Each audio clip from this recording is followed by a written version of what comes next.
Americans were waiting on pins and needles to see if Alabama would elect a Republican or a Democrat to the Senate on Tuesday. The special election was the most closely watched since the earth-shaking presidential election that landed political outsider Donald Trump in the Oval Office. His election has led to some pretty non-traditional moves by the White House and has made liberals filled with anger. The Alabama special election was, in fact, due to President Trump's election as well. The election was to replace Trump cabinet member and 84th Attorney General Jeff Sessions, who left his Senate post to take that appointment. Republican candidate Roy Moore himself is a controversial figure because of both his career and the recent misconduct allegations that have been leveled against him. As you probably know by now, the race has been called for the Democratic candidate, Doug Jones. As of late yesterday, news outlets across the nation had dubbed him the winner, saying that the number of votes not yet counted couldn't make up the difference and give Jones a win.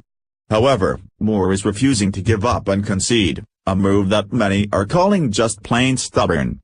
What the media probably isn't telling you, is that one hugely important group of people haven't even had their votes counted in this election. According to Breitbart News, the state of Alabama has decided to call this election without even counting the military votes. Republican Senate candidate Roy Moore refused to concede the Alabama Senate race on Tuesday, after his opponent Doug Jones declared victory. God is always in control, Moore said during a short speech to supporters on election night. Moore's campaign has been run on a platform of religion from the start. Moore first rose to notoriety when he stood against the Ten Commandments being removed from a courthouse in Alabama. That garnered him nationwide attention, and he has been known for that stand ever since. During this run for office, however, Moore has been inundated with allegations of misconduct by a suspicious amount of women who seem to be just now remembering and recounting their interactions with Moore. Some have been proven to be out-and-out lies, and some are still being investigated, but regardless, the timing of these accusations was more than suspicions. This race was always going to be a close one, and any votes not being counted could cause a false win. Election tampering has been a huge topic this year, and yet Democrats seem more than happy to just check this box as a win for Jones, and not give it a second thought. The men and women in the military might have a little different opinion though. The question now, are there enough military votes to swing the election in Moore's direction? The current law in Alabama requires a mandatory recount when there is a 0.5% margin, but Moore remains 1.5% behind his opponent, Doug Jones, who was declared the winner with 99% in. To give a little perspective on that, current estimates have Moore about 22,000 votes behind Jones. That is 1.5%, with a potential 1% of regular votes, not the military votes in question, not having been counted yet.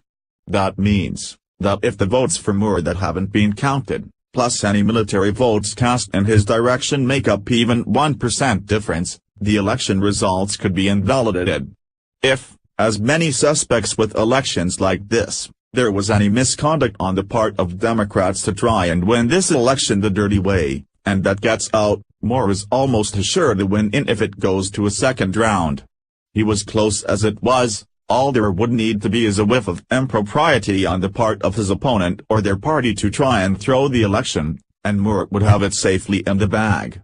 Moore cited Psalm 42 to give his supporters hope. Waited patiently for the Lord. He inclined to me, heard my cry, brought us up out of a horrible pit, out of the miry clay, and set my feet on the rock and established my goings and put a new song in our mouth. Wait on God and let this process play out, Moore added. A Moore staffer urged supporters to wait, noting that the military votes had yet to be counted. Moore is about 22,000 votes short, but it is uncertain whether the uncounted votes tally up to that number. May God bless you as you go on, give you safe journey, and thank you for coming tonight, Moore concluded. It's not over and it's going to take some time. The election is scheduled to be certified by the Alabama Secretary of State by Christmas, but the recount throws that result into question. No one knows what God's will is for this election, and as it turns out, we might not yet know what the will of the good people of Alabama is either. It's a sad day when we carry on with our election, ignoring those who can't be home to vote because they're out fighting for our freedom. More won't stand for it, and we shouldn't either.